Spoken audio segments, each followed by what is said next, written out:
जी नमस्कार स्टूडेंट, आपका स्वागत है आपके अपने इस YouTube channel science class and GK पर। आज के इस वीडियो के अंदर हम यहाँ पे जो लेसन नंबर आपके चल रहा था यहाँ पे फ्लावरिंग प्लांट के अंदर रिप्रोडक्शन, उसका जो नेक्स्ट पार्ट है वो हम यहाँ पे स्टार्ट कर रहे हैं। देखो फर्स्ट नंबर जो पार्ट था वो हमने कंप्लीट कर लिया है। आज हम यहाँ पे सेकेंड नंबर पार्ट इसका स्टार्ट कर रहे हैं। और सेकेंड नंबर पार्ट के अंदर देखो कल हमने जो बात की थी इसके अंदर कि पुष्प इसके मुख्य रूप से दो भाग होते हैं, एक तो सहायक चक्र और एक कौन सा होगा आवश्यक चक्र। तो आवश्यक चक्र के अंदर पहले हमें पुमंग के बारे में, इसके बारे में डिटेल पढ़नी होगी, ठीक है। और फिर हम नेक्स्ट बात करेंगे जायांग के बारे में। तो पहले आज का जो टॉपिक होगा वो पुमंग की कंप्लीट हम डिटेल पढ़ेंगे, यहाँ पे भी पुमंग है क्या और इसकी संरचना किस प्रकार से होती है। तो आज की जो हेडिंग हो जाएगी वो हो जाएगी यहाँ पे पुष्प के नर जननांग। पुष्प के नर जननांग के बारे में हम यहाँ पे पढ़ेंगे। देखो नोट्स जो है वो मैं आपको प्रोवाइड करवा रहा हूँ, डिस्क्रिप्शन के अंदर लिंक दे रखा है टेलीग्राम ग्रुप का, वहाँ से आप ज्वाइन कर लीजिए। फ्री ऑफ कॉस्ट आपको नोट प्रोवाइड करवा दिए जाएंगे और साथ में आप नोट्स बना भी सकते हो खुद भी। इसके अंदर देखो पुष्प के नर जननांग में हम पढ़ेंगे यहाँ पे सबसे पहले पुंकेसर के बारे में, ठीक है। पुंकेसर तथा लघु बीजाणुधानी, किसके बारे में? लघु बीजाणुधानी, कि भी पुंकेसर और लघु बीजाणुधानी क्या होते हैं, इनके बारे में हमें यहाँ पे पढ़ना है। तो देखो एक एक बात हम यहाँ पे स्टार्ट कर रहे हैं। सबसे पहले इसके बारे में हम बात करते हैं तो ध्यान में रखना यहाँ पे कि फर्स्ट नंबर बात होती है यहाँ पे कि जो आवर्तबीजी पादप होते हैं, आवर्तबीजी पादप जो एंजियोस्पर्म पादप होते हैं, कल हमने कंप्लीट बात की थी। आवर्तबीजी पादप में जो नर जननांग है, मतलब आपके जो मेल रिप्रोडक्टिव का जो पार्ट है वो क्या होता है यहाँ पे पुंकेसर होता है। और इसे पुंकेसर, ठीक है, पुंकेसर होता है और इसे लघु बीजाणु पर्ण भी कह सकते हैं। क्या कह सकते हैं यहाँ पे? इसको लघु बीजाणु पर्ण भी कह सकते हैं। ये बात आप विशेष तौर से ध्यान में रखना, क्योंकि आवर्तबीजी पादपों के अंदर मुख्य रूप से जो नर जननांग होता है वो पुंकेसर होता है। और इस पुंकेसर है तो इसे हम यहाँ पे क्या कह सकते हैं? लघु बीजाणु पर्ण भी इसको हम यहाँ पे कह सकते हैं, ठीक है ना बात यहाँ तक। तो फिर नेक्स्ट सेकेंड नंबर बात, सेकेंड नंबर ये बात ध्यान में रखनी है कि जो पुमंग है, इस पुमंग की एक इकाई को पुंकेसर कहते हैं। क्या कहते हैं? पुमंग की जो एक इकाई होती है उसे हम क्या कहते हैं? पुंकेसर कहते हैं। तो कल हमने देखो पुंकेसर की संरचना पढ़ी थी, आपको पता होगा इस टाइप में, ठीक है, ऐसी संरचना पढ़ी थी हमने। तो उसमें ये जो ऊपर वाला पार्ट था ये तो कौन सा था? परागकोश। ये था हमारे सामने पूतंतु, और इन दोनों को ये बीच में जोड़ने वाला भाग कौन सा था? योजी। तो ये एक हमारे पास में पुंकेसर की संरचना हो जाती है। एग्जाम में पुंकेसर की संरचना पूछी जा सकती है, तो ये एक पुंकेसर की संरचना आप ध्यान में रखना, ठीक है ना। तो अब देखो नेक्स्ट हम यहाँ पे क्या लिखेंगे? नेक्स्ट हम ये लिखेंगे यहाँ पे कि जो पुंकेसर है, इस पुंकेसर के 3 भाग होते हैं। कितने भाग होते हैं? 3 भाग होते हैं। देखो कौन कौन से? सबसे पहला जो भाग होता है उसे हम कहते हैं परागकोश। क्या कहते हैं उसको? परागकोश। तो ये ऊपर वाला सबसे पहला भाग कौन सा हो जाएगा? परागकोश। फिर सेकेंड नंबर जो भाग होता है उसे हम कहते हैं यहाँ पे योजी। योजी का मतलब परागकोश और पूतंतु जहाँ से जोड़ते हैं वो आपके योजी, तो ये भाग कौन सा हो जाएगा? योजी। और थर्ड नंबर होता है यहाँ पे पूतंतु। तो परागकोश का जो लंबा भाग होता है उसे हम क्या कहते हैं? यहाँ पे पूतंतु। तो ये तीनों भाग मिलकर किसका निर्माण करते हैं? पुंकेसर। तो ध्यान में रखना पुंकेसर के टोटल भाग कितने होते हैं? 3, परागकोश, योजी और एक कौन सा हो जाएगा? पूतंतु हो जाएगा। फिर देखो नेक्स्ट इसी के अंदर क्या ध्यान में रखना है, ये पूतंतु है ना, ये क्या होगा यहाँ पे? पुंकेसर का लंबा व्रंतनुमा भाग है, ठीक है। पुंकेसर का लंबा व्रंतनुमा भाग कौन सा हो जाएगा यहाँ पे? पूतंतु।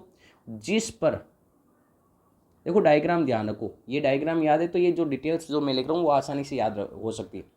जिस पर परागकोश लगे रहते हैं, ठीक है ना। तो ध्यान में रखना है यहाँ पे कि ये हमारे पास में यहाँ पे पूतंतु इस टाइप में कैसा भी बनाऊं, और ये इसके ऊपर क्या हो जाएगा? परागकोश।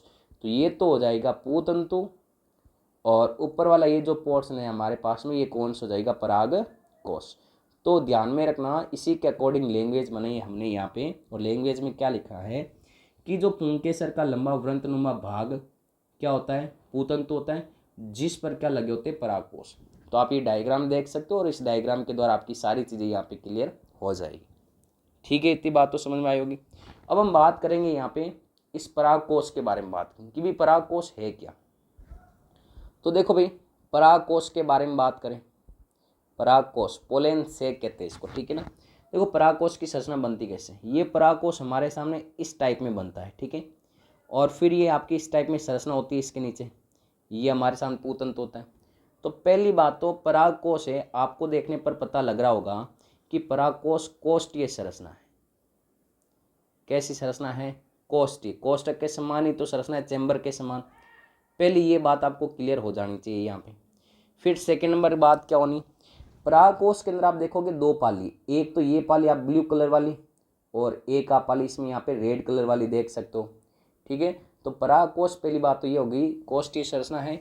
इसके अलावा इसमें दो पालियाँ होती है। कितनी पालियाँ होती है इसके अंदर, दो पालियाँ होती है, क्लियर है ना यहाँ पे। फिर ध्यान में ये जो दोनों पाली, दोनों में इस टाइप में कोष्ठक होते, टोटल कितने कोष्ठक हो गए, 4 हो गए, ठीक है।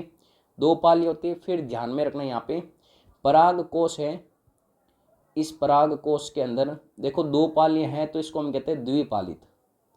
क्या कहते हैं इसको, द्विपालित।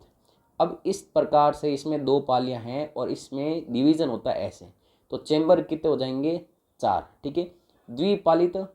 और इसके अलावा हम कह सकते हैं यहाँ पे चतुष्कोष्ठीय संरचना है, चतुष्कोष्ठीय संरचना है। ये आपके किसके बारे में ध्यान रखना है, परागकोश। देखो बेसिक चीज़ें स्टार्ट हो रही, ये चीज़ें आपको पता रहेगी तो ही आप आगे की चीज़ें यहाँ पे क्लियर कर पाओगे। तो परागकोश द्विपालित और चतुष्कोष्ठीय क्या है यहाँ पे, संरचना, क्लियर है यहाँ पे। अब देखो नेक्स्ट यहाँ पे हमें परागकोश के बारे में बात कर रहे हैं यहाँ पे। तो नेक्स्ट बात आपको ये ध्यान में रखनी है कि जो परागकोश है, परागकोश को परागपुट, परागपुट या लघु बीजाणुधानी भी, या लघु बीजाणुधानी भी, लघु बीजाणुधानी भी कहते हैं, ठीक है ना। तो परागकोश को हम क्या कह सकते हैं यहाँ पे, या तो परागपुट कह सकते हैं या लघु बीजाणुधानी भी कह सकते हैं, ठीक है ना। मतलब हम ये कह सकते हैं कि जो परागकोश है ना, उस परागकोश में चतुष्कोष्ठीय संरचना तो है यहाँ पे, ये आप देख रहे होंगे यहाँ पे कि भी परागकोश है, इसमें चतुष्कोष्ठीय संरचना है। इसका मतलब ये कह सकते हैं कि जो परागकोश है, इस परागकोश के अंदर, परागकोश के अंदर हमारे पास टोटल 4 लघु बीजाणुधानियाँ होगी, 4 लघु बीजाणुधानियाँ होगी, ठीक है ना। कैसे होगी, देखो ये हमारे पास में परागकोश है ऐसे। अब इस परागकोश को कट करेंगे और कट करके इसको हम यहाँ पे ओपन करेंगे तो ये हमें इस टाइप में यहाँ पे दिखाई देगा, ठीक है, ये इस टाइप में दिखाई देगा। तो इसको थोड़ा मैं यहाँ पे जूम करके बना रहा हूँ। भाई जूम कैसे बनेगा, ये हमारे पास में परागकोश है, इस परागकोश को हमने कट किया और कट करने पर देखा तो हमें यहाँ पे ये इस टाइप में संरचना दिखाई दी, ठीक है, ये ऐसी संरचना। आपने देखा होगा कि जैसे कि हम बात करें, ये हमारे पास में एक पाइप है इस टाइप से, ठीक है, ये एक पाइप है। अब इस पाइप को आप यहाँ पे ऊपर से कट कर दोगे और ये जो नीचे वाला पोर्शन आप देखोगे यहाँ पे, तो नीचे वाला पोर्शन ऐसे ही तो हमें दिखेगा, इस टाइप में दिखेगा। तो इसमें ये 4 भाग होते हैं, पहला ये रहा, दूसरा ये रहा, तीसरा ये रहा और चौथा ये रहा। तो इस प्रकार हम कह सकते हैं यहाँ पे कि हमारे पास में जो परागकोश है, इस परागकोश में टोटल लघु बीजाणुधानियाँ कितनी होती है, 4 लघु बीजाणुधानियाँ होती है। फिर से समझना यहाँ पे कि भाई हमारे पास में ये इस टाइप से आप पेंसिल है मानो, ठीक है। आप अगर इसको बीच में से कट कर दोगे तो आपको पता भी पेंसिल आपके ऐसे ही तो आपको नज़र आएगी और बीच में इसकी नोक आपके यहाँ पे दिखेगी। वैसे ही हम कह रहे हैं भी हमारे पास में जो परागकोश है, वो परागकोश आपके इस टाइप में है। अब इस परागकोश को बीच में से कट कर दिया हमने, तो आप ऊपर से देखोगे तो ये आपकी इस टाइप में नज़र आएगा, ये इस टाइप में नज़र आएगा परागकोश, ठीक है ना। तो इसमें 4 आपकी ये क्या है, 4 अलग अलग यहाँ पे लघु बीजाणुधानियाँ। तो परागकोश में ध्यान में रखना लघु बीजाणु धानियाँ टोटल कितनी होती है, यहाँ पे 4 लघु बीजाणु धानियाँ होती है। इसके अलावा ये जो चारों लघु बीजाणु धानियाँ है ना हमारे पास में, इन चारों लघु बीजाणु धानियों में किसका निर्माण होगा, लघु बीजाणु का निर्माण होगा। ध्यान में रखना पहले हमने परागकोश की बात की थी, परागकोश में लघु बीजाणु धानियाँ होती है, कितनी होती है सर, 4 होती है। इन लघु बीजाणु धानियों में किसका निर्माण होता है, लघु बीजाणु, या फिर इनको परागकण कह सकते हैं, परागकण, पोलेन ग्रेन, ठीक है ना, परागकण, या इनको हम क्या कह सकते हैं यहाँ पे, पोलेन ग्रेन कह सकते हैं। इतनी बात क्लियर होगी। अब देखो नोट पॉइंट क्या ध्यान में रखना, नोट पॉइंट आपको ये ध्यान में रखना है कि मालवेसी कुल, एक तो कौन सा कुल यहाँ पे, मालवेसी कुल, ये कुल ही लिख दिया, हाँ, मालवेसी कुल में परागकोश है, ये परागकोश एक पालित होता है, मतलब एक ही पाली पाई जाती है, 2 पालियाँ नहीं होती, सिर्फ इस प्रकार से एक ही पाली होगी, ठीक है ना।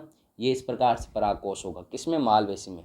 और इसमें लघु बीजाणु धानियाँ कितनी होगी, एक पाली है तो 2 ही तो लघु बीजाणु धानी होगी, 2 लघु बीजाणु धानी पाई जाती है, ठीक है।